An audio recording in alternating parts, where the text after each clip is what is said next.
James Wiseman. It's funny because you hear a portion of people say, well, it's the Warriors' fault. Look how Steve Kerr's using him. It's the Warriors system, right? And so I was thinking about divvying up some blame pie here today as far as Wiseman's struggles thus far. I want to start with a couple of things that I think fall upon him. It doesn't matter what team, what system, what teammates he has. These things are going to show up because, again, they're a part of who he is as a player right now.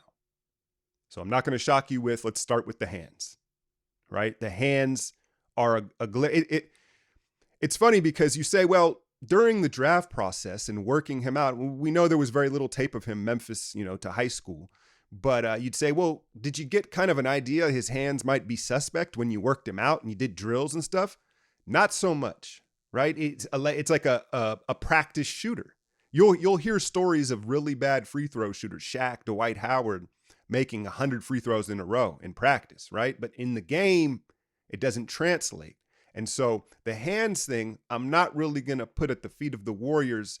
The draft process we know was funky that COVID year. And again, in an open gym during drills, I think his hands probably looked just fine, right? But that's something that's going to haunt him. We probably more people focus on the lobs, right? And those little soft lobs they have to throw him and he can't seem to finish off.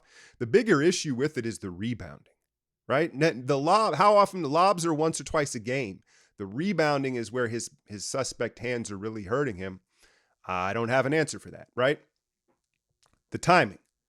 And I think this one is the most debatable of these, right? Because you could just say, look, that's a lack of experience, conditioning, the injuries, right? And the timing could just get incrementally better as he gets more experience.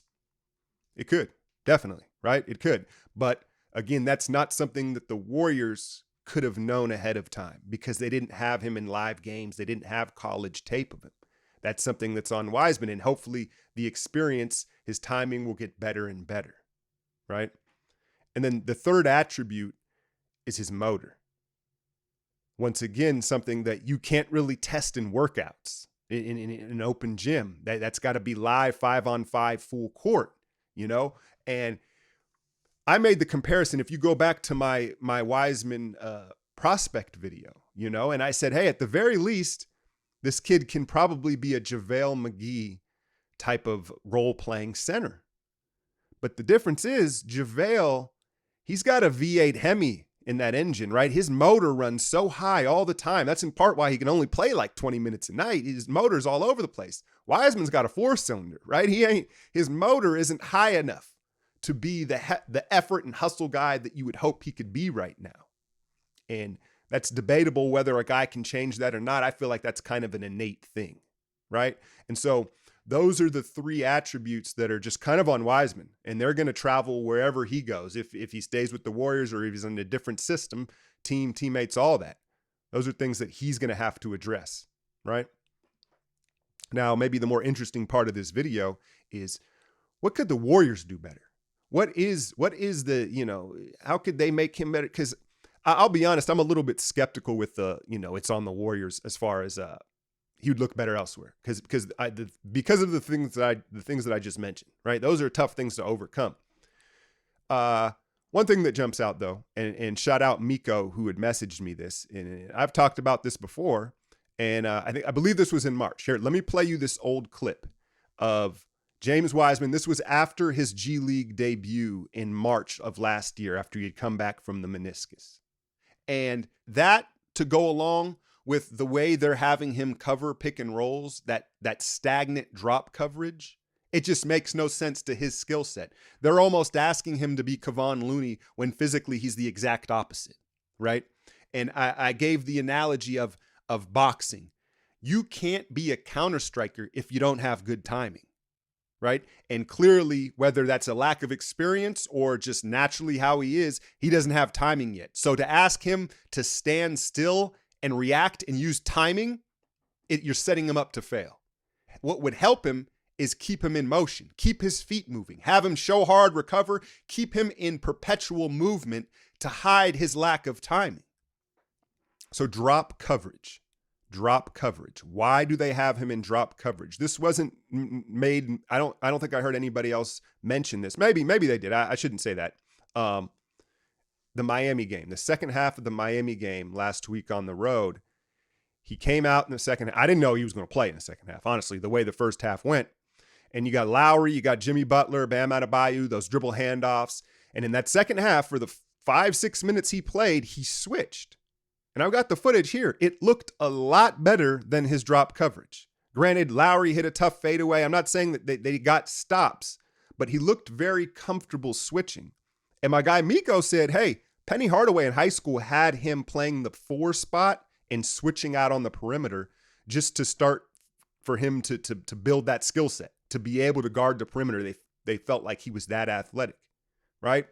And so again, I'm not saying it's the answer, but when you look at him dropping back and how much he's struggling in that drop coverage and trying to protect the rim and timing, I explained it in the video in March. It just didn't make sense to his skill set. And so I think they may be doing him a disservice, even though, we know you say, well, is this a philosophical thing organizationally?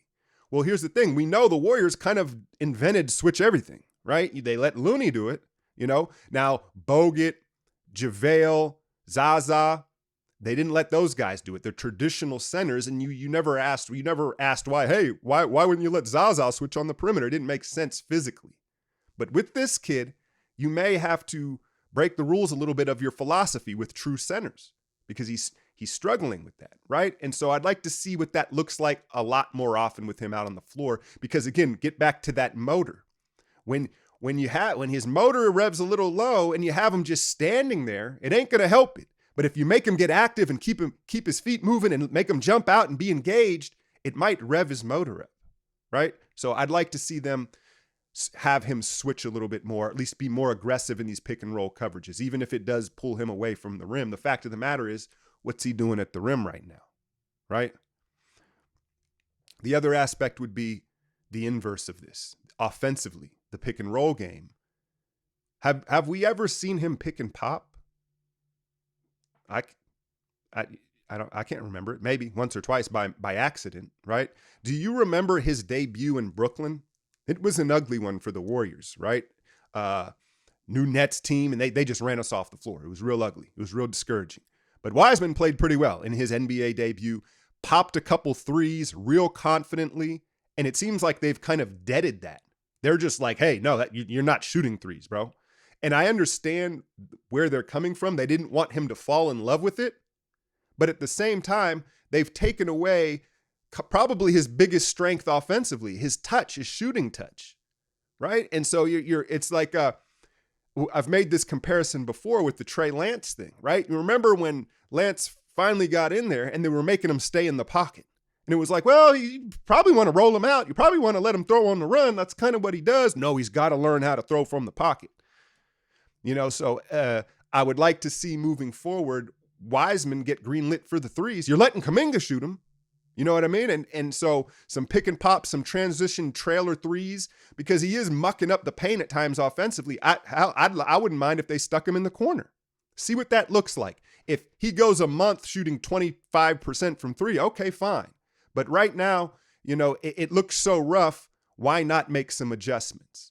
And so those are the things that I'm seeing as far as some of this is on him and his skill set, but there are some things that the Warriors could do or try to help him play to his strengths right now. That is, if he's going to get on the floor and into the rotation. Comments, let me know what y'all think.